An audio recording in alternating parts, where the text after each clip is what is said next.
En dépit de la compression des délais, la CENI a du mal à bien dérouler son chronogramme. Ce qui fait dire à Étienne Soropogui, ancien commissaire chargé des opérations de cette institution, actuellement leader du mouvement Nos Valeurs Communes, NVC, que techniquement, le 28 décembre 2019 est une farce.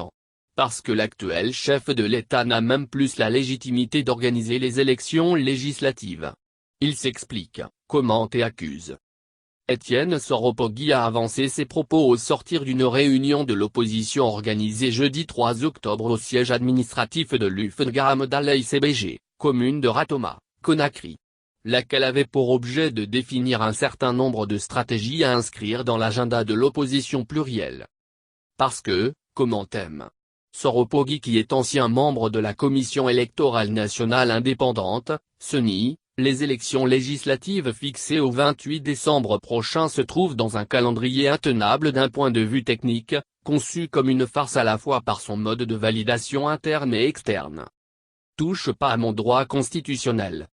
Le leader du mouvement NVC affirme que tous les principes et les bonnes pratiques en matière de conduite d'une élection démocratique ont été foulés au sol. C'est d'autant plus regrettable que ça marque une régression. On croyait l'époque des chronos courts révolus. Mais, tout est fait pour accompagner le projet conflictogène de présidence à vie. Or, un organisme de gestion d'élection doit être neutre et impartial. Il doit refuser de s'inscrire dans l'agenda d'un des compétiteurs. La pratique veut que le chronogramme soit validé en présence de l'ensemble des acteurs. Le président de la CENI a trahi son serment en faisant valider le chronogramme par une seule partie, c'est-à-dire l'exécutif. Le président de la CENI a trahi son serment en s'autorisant à compresser des délais légaux. Les délais définis par la loi sont incompressibles. On n'y touche point. Le travail proposé vise également et particulièrement à contourner la principale recommandation de l'audit du fichier électoral. Enfin, le travail proposé vise aussi à éviter qu'un nombre important de Guinéens soit absent dans le fichier en construction. C'est ce qui explique que le délai d'enrôlement ait été dangereusement compressé. Cela est d'autant plus grave qu'on touche là à un droit constitutionnel. La révision proprement dite du fichier électoral n'a pas encore commencé. À supposer que l'opération commence ce lundi 7 octobre, elle ne finirait pas avant le 17 novembre.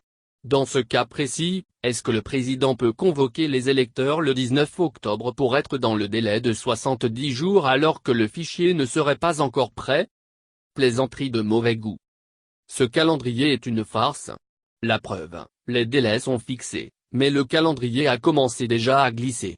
L'installation du logiciel et des applications d'enrôlement dans les kits n'a toujours pas été lancée. Le chronogramme prévoyait la fin de cette opération le 29 septembre.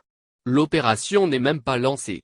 Le recrutement des opérateurs de saisie devait être bouclé le 4 octobre 2019. Alors qu'un communiqué de l'opérateur technique local annonce la clôture des demandes de candidature au poste d'opérateur de saisie pour ce lundi 7 octobre. Après avoir reçu les lettres de motivation des postulants, il faut les examiner, recruter, former et déployer. Ces deux opérations sont des préalables au lancement de l'enrôlement à proprement parler. On a compressé les délais des opérations de consolidation des données de 47 jours à 15 jours. Les 47 jours, ce sont des délais fixés par l'opérateur. Ils ont aussi compressé les délais d'affichage de 15 à 5 jours. Les délais des réclamations fixés de 13 à 8 jours. Alors que ces délais sont fixés par la loi. On ne devait pas y toucher.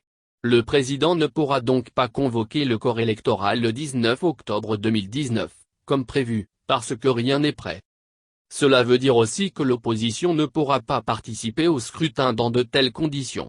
Étienne Soropogui se veut plus précis, sans relever la profondeur des discussions que nous avons actuellement au sein de l'opposition, nous ne comptons pas cautionner ce hold-up. Pas d'élection. Surtout pas dans ces conditions. Ce que nous attendons de lui c'est qu'il parte. Il s'agira pour nous d'agir afin d'empêcher la tenue des élections. Alpha Condé n'a plus la légitimité d'organiser aucune élection en Guinée. Alors qu'il avait appelé ses partisans depuis les États-Unis à se préparer pour le référendum et les élections, Alpha Condé dit attendre le rapport du Premier ministre avant de se prononcer sur la Constitution. Pour le leader du mouvement NVC, le débat est essentiel en démocratie. Parce qu'une démocratie se nourrit de débats, relativise M. Soropogui. Par contre, nous nous interdisons d'entrer dans n'importe quel débat, surtout quand ce prétendu débat touche à notre ADN, à notre âme commune. Le leader du NEVC soutient mordicus que les promoteurs d'une présidence à vie sont tous de potentiels criminels. Ils savent très bien que le peuple, dans sa partie consciente et majoritaire, s'élèvera contre ce projet. Et comme ils y tiennent, Soropogui avertit que tous les défenseurs de la Constitution et de l'alternance démocratique s'opposeront à leur projet malsain.